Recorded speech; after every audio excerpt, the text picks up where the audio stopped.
Listen, what? Man's on BBC? What? Man's on BBC? Nah. The price has gone up.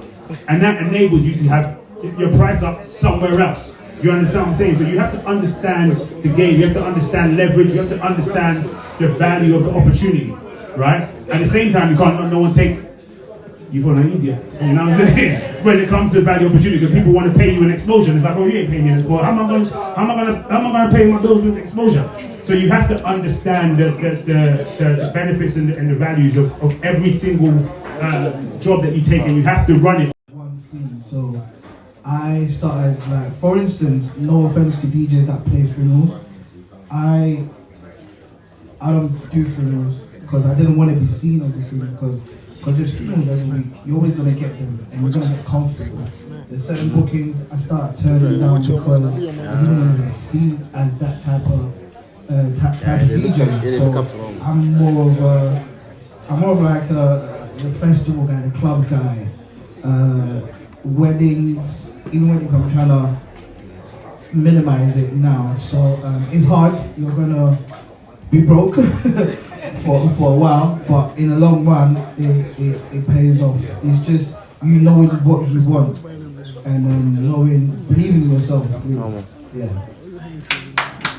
Thank you. I'm now going to open up for questions. We've got time for 2 questions. So if anyone's got a question, please raise your hand and I'll bring you. Also known as Ifya Ampuma. I have to just say it because that's me. I'm Ben Sayer, a businessman.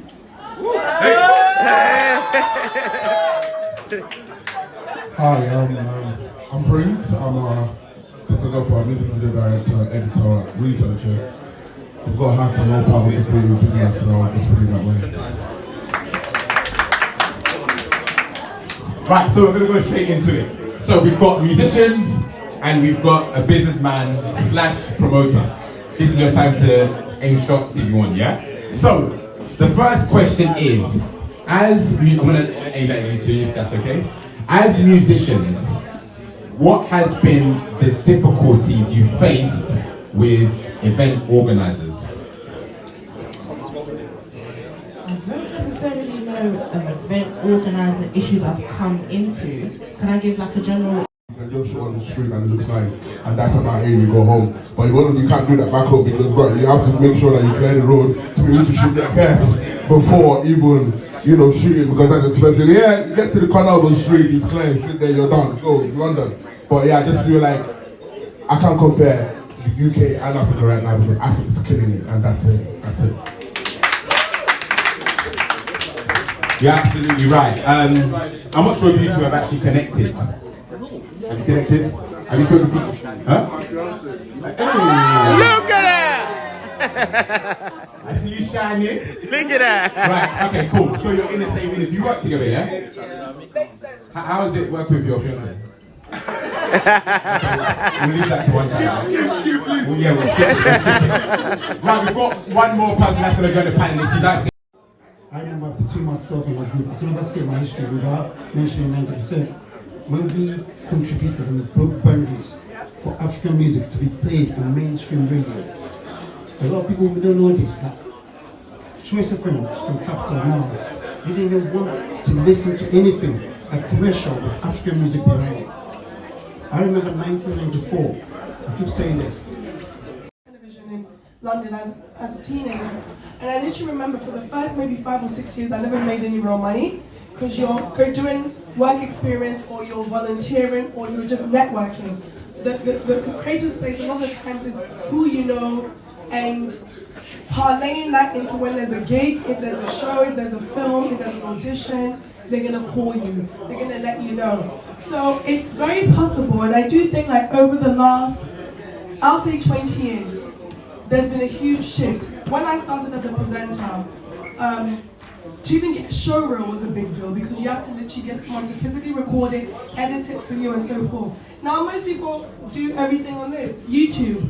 Like literally content creation has gone to a whole different level. But the only thing difference I also know is with filmmaking though. Like if you want to get a film financed to the tune of $3 million, $10 million, like some of the films that we do, based between Ghana and London. Hi, so I'm Sabina Silva, not Sabina. Slightly. I am a visual artist, a curator, and I'm also a creative facilitator. So I do creative workshops with galleries, schools, corporate brands. A lot of my work is focused on mindfulness and art as a tool for change, but also as a healing tool as well. So yeah, I create artwork. You can feel free to follow me if my page is tagged. So we've got many creatives here on the stage. Once again, if you're talking at the back, please just bring your conversation down just a little bit as we have this conversation. So I've got one question. I think this is one question that some people who are looking to get into the creative space might have. How do you turn your passion, your art, into revenue? Anyone can answer that. Also really busy after March. Now, as destination travel, we are predominantly in the western part of the world, but being Ghanaian and having an office in Ghana for maybe 8 years or 9 years now, as well as offices in other countries as well. But specifically for Ghana, there's just such a movement of, millennials and, such a massive interest. I call it the Miami of Africa now because there's so many events there. But for us, we are really, really busy, since the pandemic. It's just where we're going through now is expansion. And a major focus on Ghana. I think Ghana watched this space with the president and the Year of Return initiative. It's Tourism Ghana UK, and I also run a small food business, sort of like a private chef business at the moment. Right, so all 4 industries just seem hard, especially with the import and export. Can we talk about the difficulties that you possibly faced, especially post COVID-19? I'm sure the travel group or the travel industry was massively affected. Can you explain some of the difficulties that you had to overcome to actually still be operating till today? COVID, literally, we were double affected because we work in mass and also in travel. I remember actually when it all started, we were in Afro Nation, Puerto Rico, when COVID hit in March 2020, yes. And then when COVID finished, again, travel management company, that basically means a movement of mass travel, whether it be festivals, exhibitions, sports and gaming competition, congresses and government events. So my